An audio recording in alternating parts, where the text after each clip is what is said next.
Di awal cerita, ada sekelompok geng menggunakan bazooka, senjata tajam, dan pistol untuk membunuh geng lain di jalan. Salah satu pemimpinnya, Fatty Blue, monopoli bengkel mobil dan toko pates. Neo Lahu bertanggung jawab atas pompa bensin di kota dan dia menjalankan bisnis senjata. Tangan kanannya, Little Fracker, juga dikenal sebagai orang Mako. Kemudian nomor satu di Eropa Timur bernama Chicken Head. Dia sebenarnya mengabaikan aturan dan terlibat dalam bisnis penjamretan kepala ayam. Dia tidak berani datang ke pertemuan dan hanya mengirim seorang adik laki-laki. Hanya dengan cara inilah geng tersebut dapat menjadi lebih besar dan kuat serta menciptakan nilai merek. Di bawah pandangan semua orang, Ferdinand berjalan mendekat dan membuka loker. Ada seseorang yang mati di sana. Jika dia benar-benar mati, semua orang akan memusatkan kecurigaannya pada kepala penjamret ayam tersebut. Dia akan membiarkan semua orang mengetahui masalah ini. Geng tersebut dihadang oleh sebuah mobil polisi. Dua pria besar mengelilinginya. Polisi melihat seseorang yang mati. Mereka melihat lebih dekat dan melihat bahwa itu adalah Doksu, geng polisi resmi dari Dinas Rahasia. Polisi segera memanggil Paman Go dan Vasily sudah akrab satu sama lain. Mereka menggunakan hidung mereka untuk mencari tahu siapa yang membunuh hantu yang mati itu. Paman Go hanya bisa setuju saja untuk mencium tubuh hantu itu. Waktu kematiannya adalah 6 atau 7 jam yang lalu. Tempat kematiannya adalah gudang barang bekas, kata si Paman Go. Dia tahu bahwa Paman Go memiliki indera penciuman 250 kali lebih baik daripada anjing polisi. Dan dia ingin Paman Go melakukannya. Begitu dia memasuki gudang barang bekas, dia mencium bau metil karat. Benda ini digunakan untuk mendisinfeksi dan membunuh serangga. Tetapi baunya juga dapat mengganggu indera penciuman Paman Go. Paman Go mengendus-endus dan menemukan sesuatu. Dia mengikuti bau itu ke tong sampah. Dia mengeluarkan sal sutra dan dari sana dan mencium baunya dengan saksama.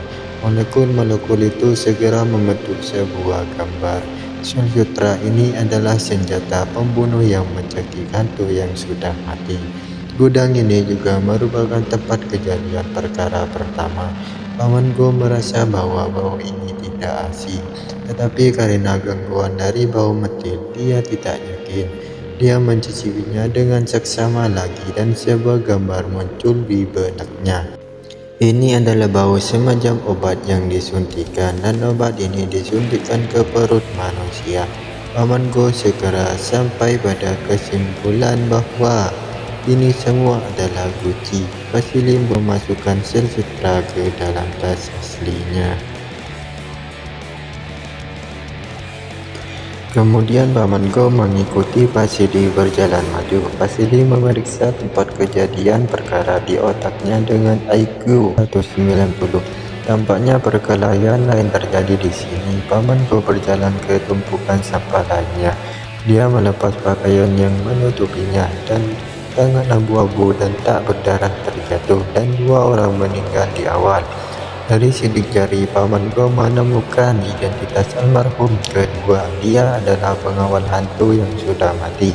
Dia segera mengambil sel bukti dan memotong sepotong kecil dan memasukkannya ke dalam tas plastik tersebut. Paman Go meninggalkan gudang dengan alasan dia terlalu lelah. Kemudian Paman Go pulang dan memeriksa bau di sel sutra kembali. Dia pasti menciumnya sebelumnya untuk menghindari panasnya musim panas.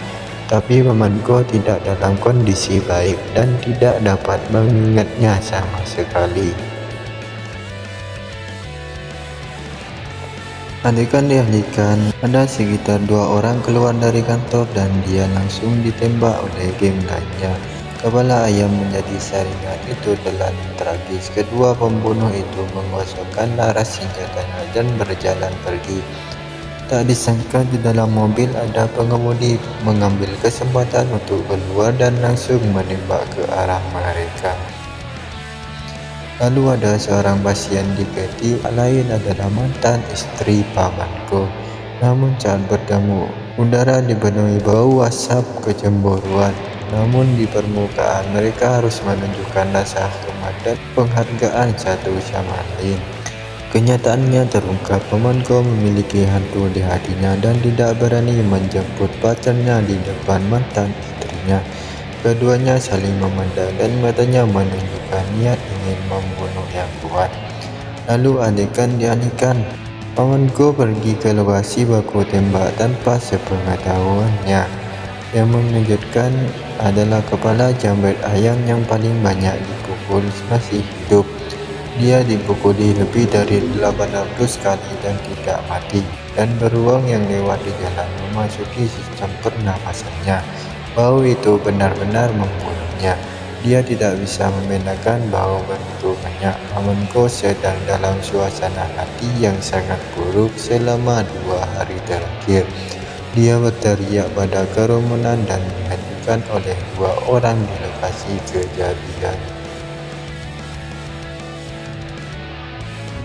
Lanjut, dialihkan ke adegan perselisihan antar geng. Satu orang geng mencoba mencuri tanpa sepengetahuan gengnya.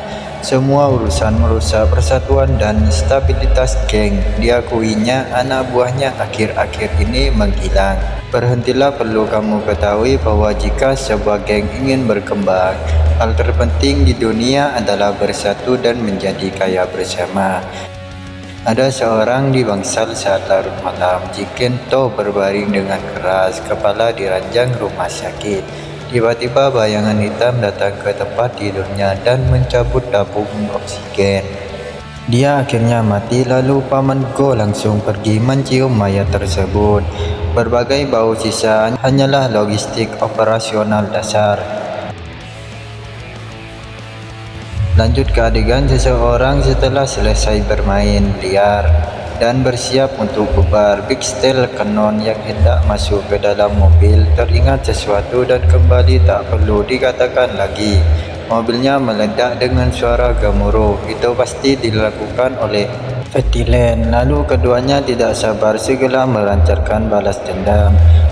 Dalam aksinya, Lilau memimpin anak buahnya untuk menghancurkan bengkel pemeliharaan Fetilen dan membakar semua mobil tersebut.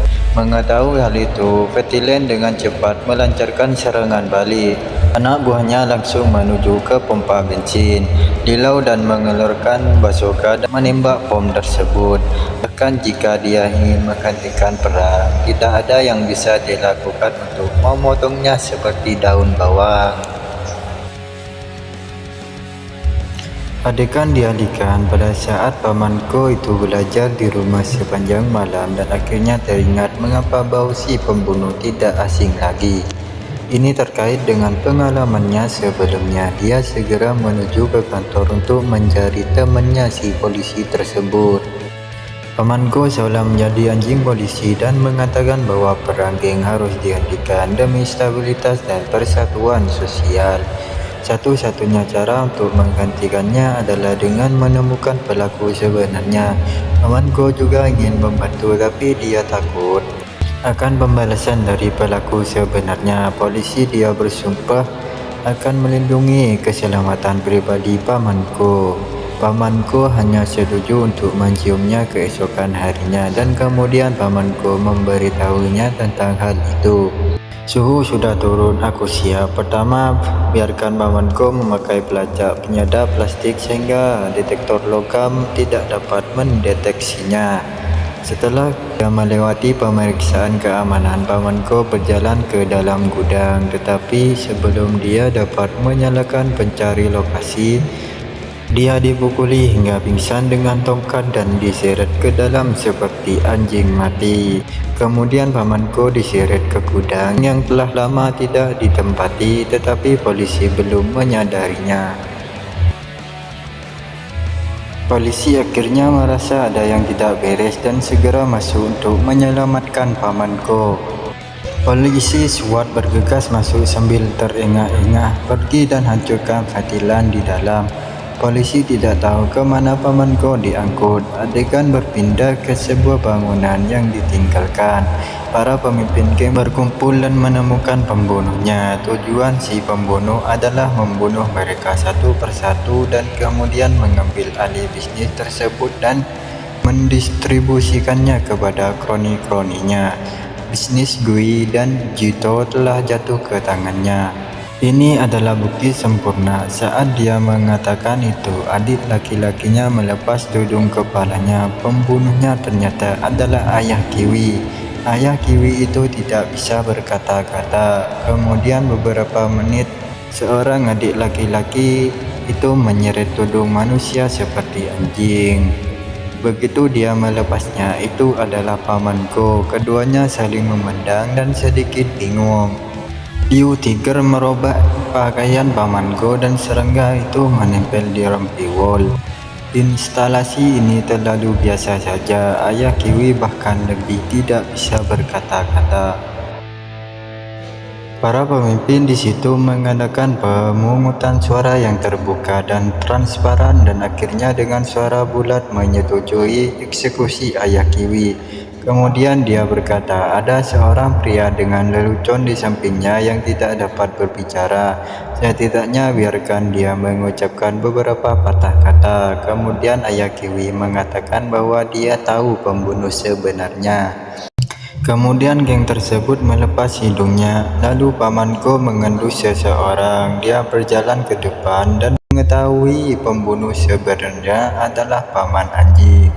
Perutnya dipenuhi jarum suntik insulin. Kemudian pengkhianat itu mengarahkan pistol dan menembak salah satu geng tersebut. Untuk melakukan penambahan tersebut, ia memilih untuk memanggil polisi dan membiarkan hukum menghukumnya. Lalu polisi menangkap mereka. Seluruh keluarga berakhir dengan sukses. Setelah kejadian tersebut, Paman Go berjalan ke klinik saat fajar. Bisakah dia selamat dari pertengkaran antara dia dan pacarnya saat itu? Akhir video, terima kasih kalian sudah menonton video ini. Ketemu lagi di video selanjutnya.